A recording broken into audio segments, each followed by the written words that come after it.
This week and next on Beyond Stillness, Stories After Stroke, we take a moment to look back before venturing forward. Over the past year, we've been privileged to publish 44 individual stories. Each guest has spent an average of 7 weeks working one-on-one with Beyond Stillness to reflect on the wisdom gained through their recovery and craft a story to inspire fellow survivors. In this season of Thanksgiving, we've compiled a snippet of recovery wisdom or gratitude from each guest. Their courage to pause, reflect, and share their journey speaks volumes about the strength of the human spirit. It's through their vulnerability and resilience that others find hope, connection, and healing. I'm deeply honored to live and work in your presence and humbled by the Beyond Stillness community that has flourished in the past year. Together, we offer our experiences to uplift and inspire one another. As Chris Wilder said in his story, we are part of something greater. For that, and for each of you, I'm profoundly grateful. Thank you for joining us for part 1 of the 2024 Thanksgiving special. Beyond Stillness, Stories After Stroke is made possible by our guests and tax-deductible donations from friends and listeners like you. Join us in empowering stroke survivors with stories of wisdom, purpose, connection, and hope at www.beyondstillness.org. Hello and welcome to Beyond Stillness, Stories After Stroke. Stroke offers a powerful, life-changing shift in perspective. Each colorful memory creates a parable for life's greater teachings, a compass for journeys ahead, and inspired wisdom for unique growth. Beyond Stillness offers a moment of pause for storytelling and reflection. Ultimately, we create a welcoming environment that reveres the moment beyond stroke's paralysis. Still moments unite humanity and divinity. I'm your host, Molly Bucola. As we begin today, we take a moment of pause to stop and give thanks for the people and experiences that have furthered our recovery and encouraged us to be and become our inspired selves.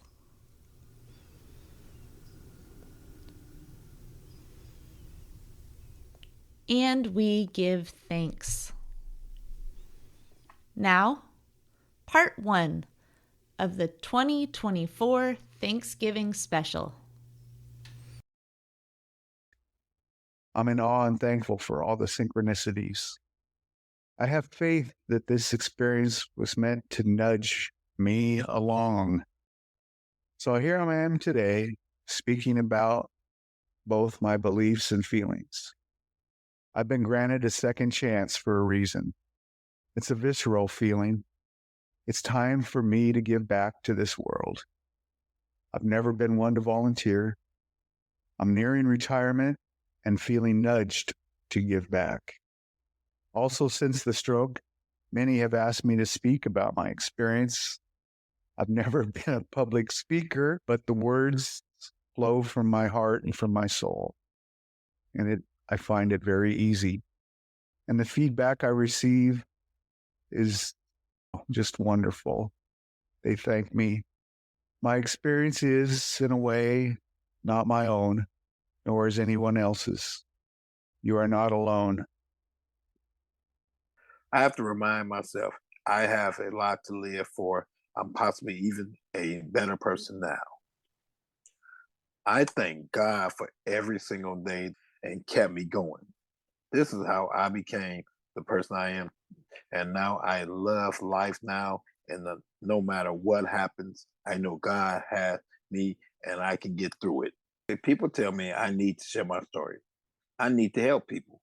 I need to tell people that everyone in life has a situation and we can all get through it. We can do anything we put our minds to when we stay positive. You have to believe you can get through the tough times. You can get better. When I hear people going through hard times, sometimes they doubt and are depressed. I think it's important that they get themselves out of that space. They need a cheerleader. I want to be a cheerleader because I've lived through it. I know it's possible to get to the other side. We all carry heavy loads and we all have experience and skills that can help lighten the loads of others. I see life as a gift now. I know that it's important to share my story with other people. It's important that we all share stories with each other. Maybe the stroke happened for the good. In addition to God, I owe a lot of credit to my doctors, nurses, therapists, and medical professionals. Honestly, I wouldn't have made it through the stroke rehab without my wife, family, and friends. My mom also, she was an instrumental part, and so was my pastor. I've also met a lot of new people through my recovery. They have been my cheerleaders as I am for them. I'm here for anyone listening to my short story on the show. I believe in you. It's tough and possible. I believe in you, and you need to believe in yourself. At some point, you will be sharing your story and helping others believe in themselves too. Thank you all. Just then, my fleet coach pointed to the finish line and said, "Keep going." So I did. I ran all the way through the finish line. My brother Ron, my friends, Lindsay, Mindy, and Michaela greeted me there.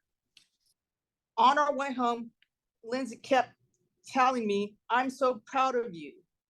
I thanked her, but I didn't surprise myself. I knew I could do it.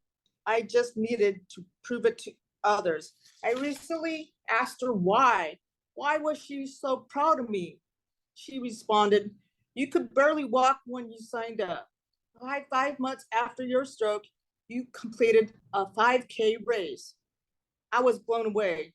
Now understand why Lindsay is so proud of me. The "She is Beautiful" race prints on their t-shirts. I believe in sweating every day. I believe running with your friends is better than therapy. I believe happy girls are beautiful girls.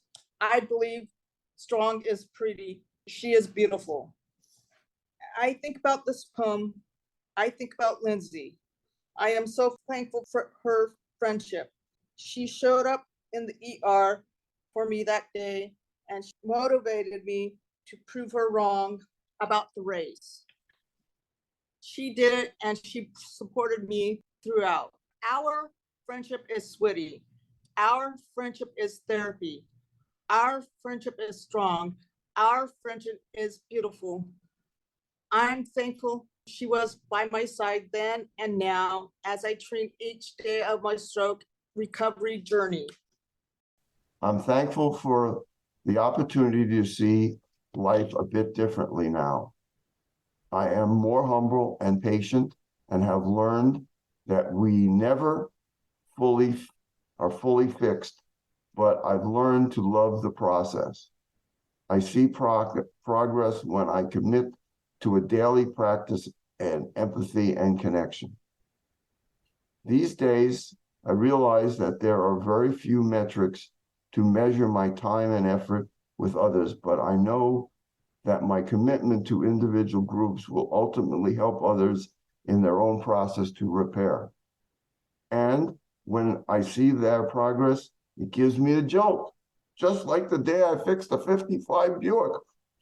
I found purpose in the process and joy in the celebration. Arlette showed up at just the right time. I needed to break past the limits my body, mind, and others set for me. It was just in my bones. I needed people to support encouraged, and especially challenged me. I needed my team. From then on, I looked for therapists who would make me soar, and doctors who saw no limits, and friends and coworkers who believed in me. Looking back, I'm thankful for my children and many other people along the way. I'm thankful for their dedication, support, enthusiasm. And I truly believe that each person can find the team that's right for them. Mr. Rochelle looked right at me as I was signing out and asked, "Mrs. Himes, how did your day go?" I was thankful that he took the time to ask. And again, my ears were smashed with his attention and kindness. All day long, people from the school community were engaging and helpful. The adults did, in fact, accept me. And Bambi was the star player. Maybe they saw through my Manhattan glasses. Maybe they noticed my fear. I'm so thankful they welcomed me.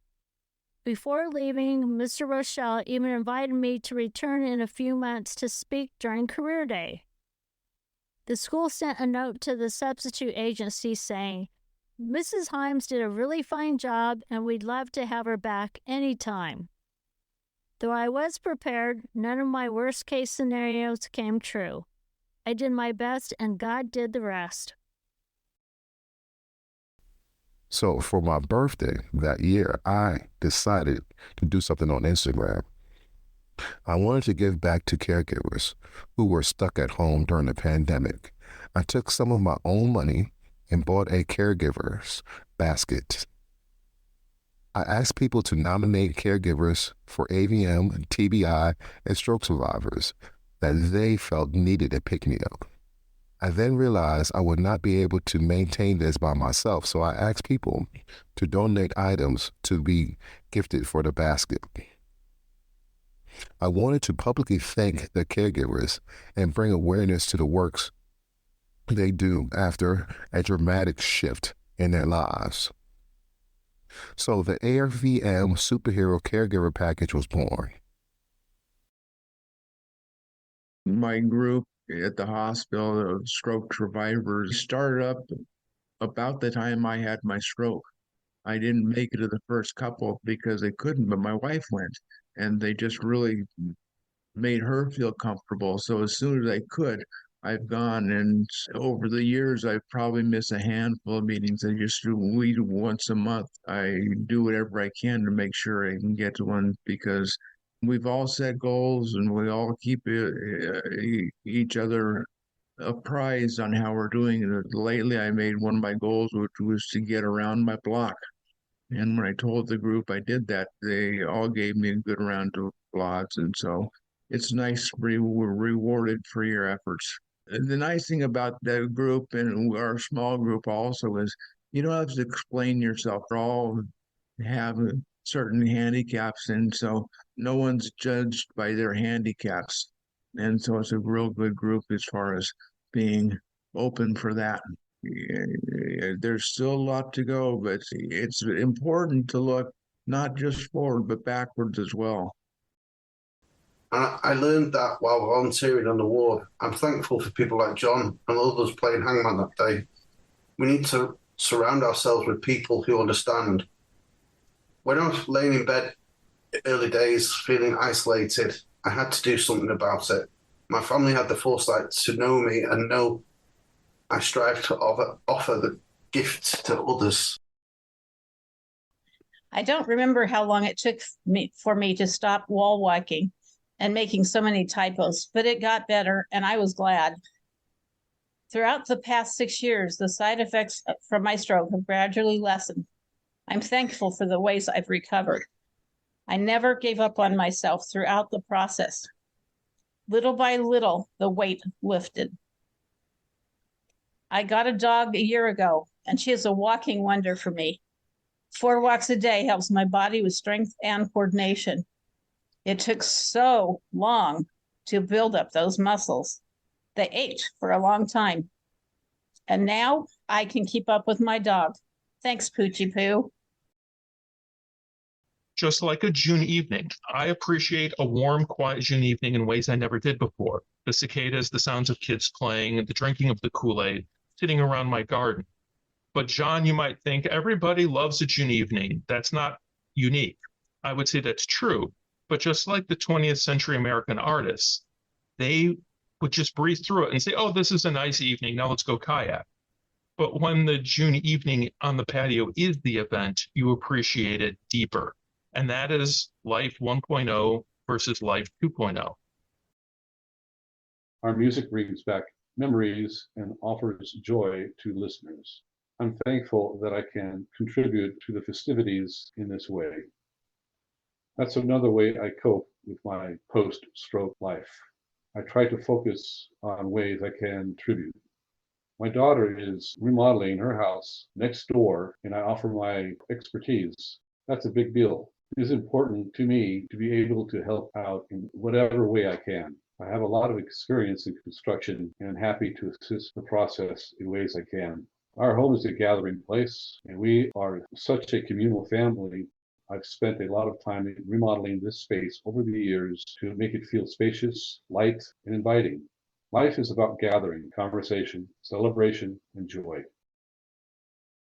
Currently working with a personal trainer since this June of 2023, I am seeing results, and I'm stronger at losing weight and feeling less anxious. I also have found shoes and clothes that are making me feel good to wear. Acceptance is feeling closer. So then, when patient, I try to take it one step further. I try to get to the mailbox, go get my mail, do different things that make me happy. I even ride the bike, like I'm riding the bike in the beach, do exercise. This is what they taught me in therapy. I try to be more independent. Sometimes I get down, but I don't have time to get down. I have to help someone else. So if you know of anybody that's going through stuff like that, you need to reach out and talk to them. You need to give them a good word. I'm a neighbor, I'm a teacher, I'm a pastor, I'm a writer, I'm an encourager, I'm a husband, I'm a father, I'm a dad, I'm a grandpa. Most important, I'm a friend. But now I am more humble and awareness and understanding. God told me, I help you, that you help someone. God helped me rebuild from the outside in. Now I'm here to help you rebuild too. Today I offer my tools. Let's rebuild together. I look back on my recovery thus far, and I'm happy to say that when my mind gives negative chatter, I know it's time to push through and maybe watch one of those videos and feel proud of myself on this side. I've been able to say that I've taken the longer road, and it's leading to a better recovery. I dig deep because I know I'm built to do hard things, and so are you. I suggest you get out there and try to find a place, whether it's a support group or if you're fortunate enough to have a recovery center nearby you, as I do, go and try it out. It may seem like it's not for you, but until you try it and you sincerely go with an open mind, you'll never know. I can promise you, finding that community, be it a podcast like Molly's or a group that you can go see every day, it will help revive your enthusiasm because it lets you feel like you're not alone. And that's such an empowering feeling. I know there's more ahead for me. I've found a purpose and a way to guide my recovery toward that purpose. I know I want to go visit those patients in the stroke recovery area. And I feel good about that. Every day I want to do it a little bit more. So it just keeps me pushing forward. The best way to help yourself is to help someone else. It not only cheers them, it cheers you as well. And it shifts the focus from yourself and being in your head too much to focusing on someone else and helping them and trying to bring your best to their day. In turn, it actually brings your best to your day. Thank you for this opportunity, Molly. I'm not a quitter, and I know my mom has always been proud of me for that. I have a severe brain injury, and I'm still going out in the world and TCB, taking care of business the best I can. I don't have much going on, but I'm getting up every day, trying to make the best out of a terrible situation.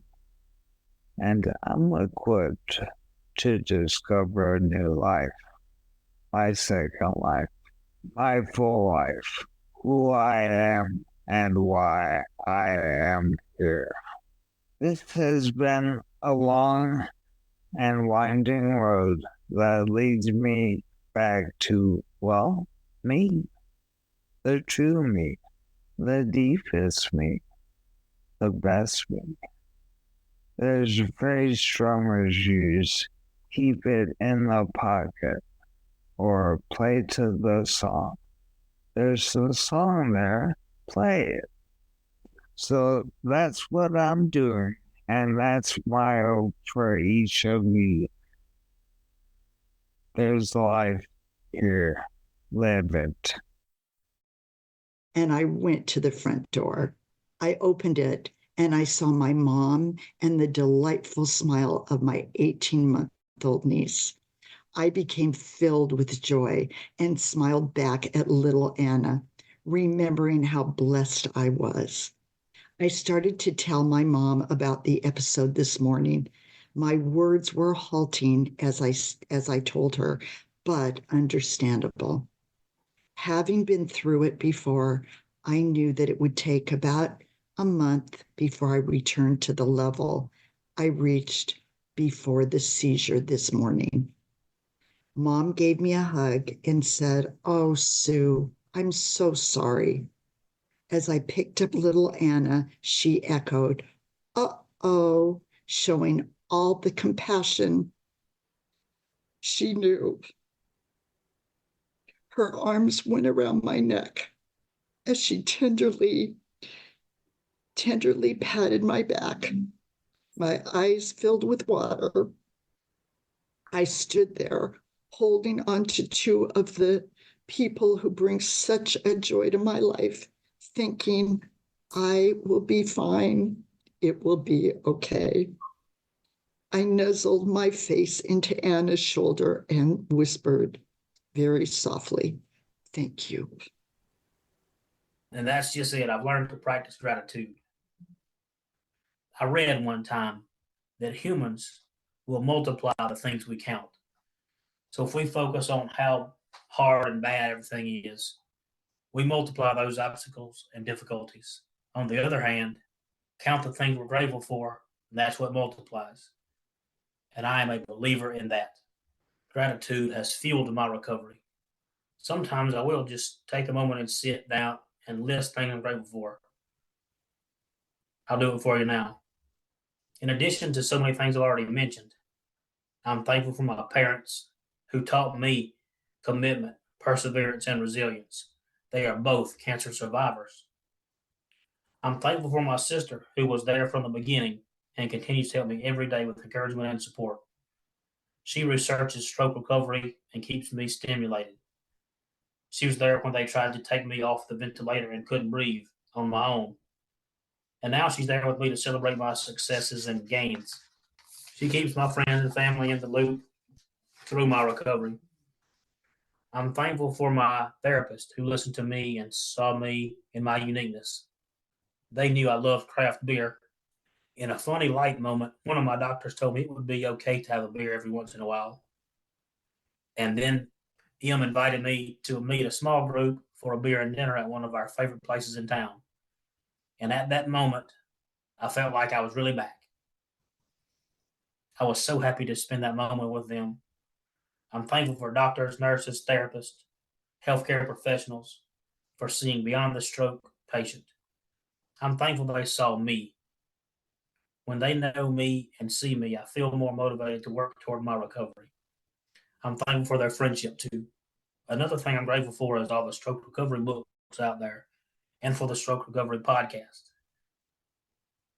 And I know that our host, Molly, does not like when I say this, but this podcast has been my favorite.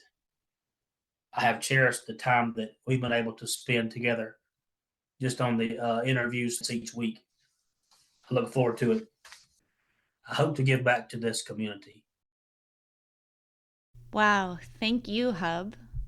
And a big thanks to Ray Erdman, Ricardo Coleman, Julie Kitamura, Ken Check, Ralph Cortez, Roz Himes, Greg Graham, Drew Schmeckel, Nick Clark, Shirley Howell, John Humphrey, Tia Palafox, Calvin Randall, Christy Haas, Sue Phipps, and Anthony Parsons for contributing to part 1 of our Thanksgiving special.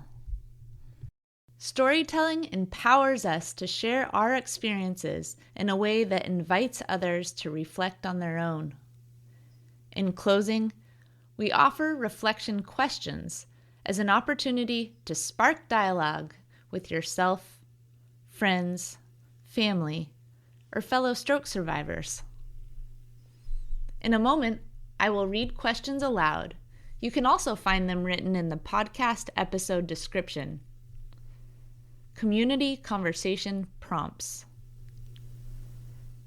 While reflecting upon your recovery, for whom are you grateful? Why?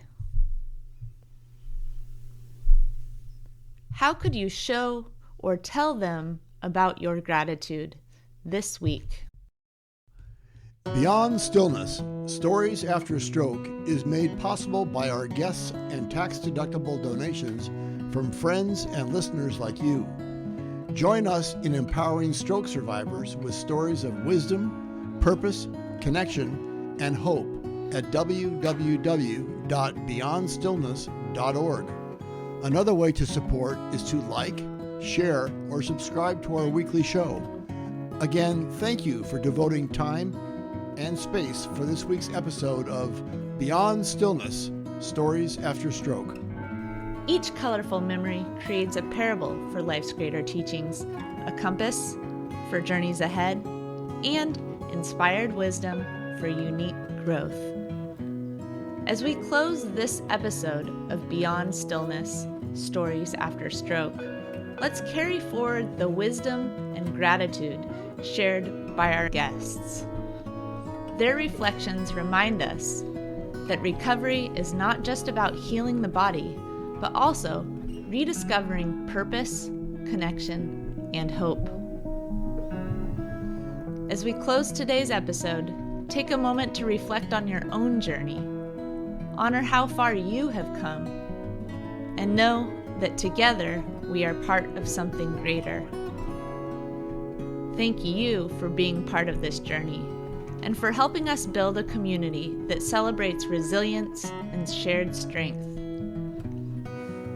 If today's episode inspired you, consider sharing it with someone who might need a reminder that they are not alone. And consider donating to Beyond Stillness, Stories After Stroke. If you are part of the stroke community and have a story you'd like to share on the show, please contact us. Email molly@beyondstillness.org.